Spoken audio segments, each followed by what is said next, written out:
जगन्नाथ पांडा साहब के पास मैं जाऊंगा। जगन्नाथ पांडा साहब, एक बात मैं ये समझना चाहता हूं, चीन को लेकर इधर कम से कम ये जनरेशन जो है उसकी दिलचस्पी अभी बनी है, अभी उसने जानना शुरू किया है कि चीन किस तरीके से व्यवहार बर्ताव कर रहा है।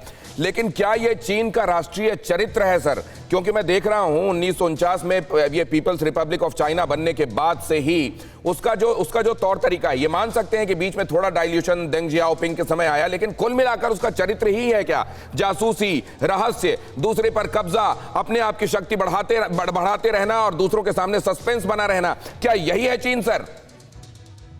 देखिए दिनेश जी, हमें ये चीज समझना होगा, ये जो चीन है 21st सेंचुरी चीन है, ये बहुत नेशनलिस्ट चीन है।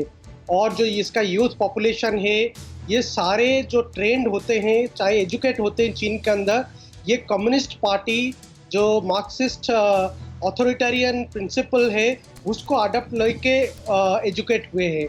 तो हम जो यूथ जनरेशन, आगे का जनरेशन चीन का देख रहे हैं, वो बहुत ही नेशनलिस्ट है। श्रीनिवास जी बता रहे थे मिडिल सेक्टर के बारे में, मैं एक चीज इसमें आपको हाईलाइट सर ये, लेकिन आपका नेशनलिज्म बाकियों के नेशनलिज्म नहीं है क्या? आपका अगर नेशनलिज्म है चाइना का, तो उस पर कोई हमला करता है क्या? उस पर सवाल उठाता है क्या? दूसरों के नेशनलिज्म, इसको नेशनलिज्म कहा जा सकता है क्या किसी भी तौर पर सर, जो चीन कर रहा है? ये मैं जानना चाहता हूं आपसे। लेकिन उससे पहले गोयल साहब के पास मैं जाऊंगा। गोयल साहब के पास भी एक छोटा सा सवाल लेकर ये जाऊंगा कि चाइना के कामों को, चाइना से जो अभी इस समय कर रहा है पूरी दुनिया के साथ, खास तौर से भारत के साथ साथ, किसी भी स्थिति में उसको लेजिटिमाइज किया जा सकता है राष्ट्रवाद के, चाइना के राष्ट्रवाद के नाम पर भी सर? देखिए,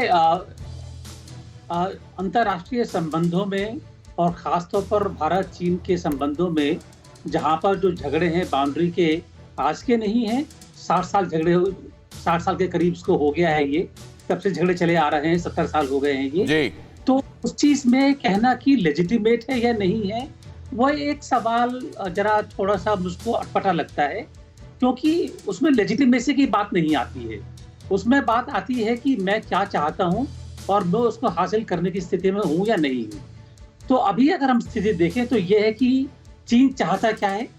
चीन चाहता है कि बाउंड्री पर जो पहले स्टेटस को था और जिसके लिए एग्रीमेंट था कि उसको नहीं बदला जाएगा, अब वो समझता है कि अपनी ताकत के जरिए उसको बदलने की स्थिति में है। तो गोयल साहब, तो एक राजनयिक अगर ये कह रहा है, आप पूर्व राजनयिक हैं और अगर ये बात कर रहे हैं तो बहुत इंपॉर्टेंट है सर, आप ये कह रहे हैं कि मैं क्या चाहता हूं और मेरे में वो करने की कुव्वत है कि नहीं, मतलब इसका तो ये सीधा सीधा है सर कि लेजिटिमेसी, कानून जैसी चीजों को असल में तभी तक माना जाता है जब तक वो देश कमजोर है या व्यक्ति कमजोर है सर। अगर मजबूत है तो जिसकी लाठी फिर उसकी भैंस है सर।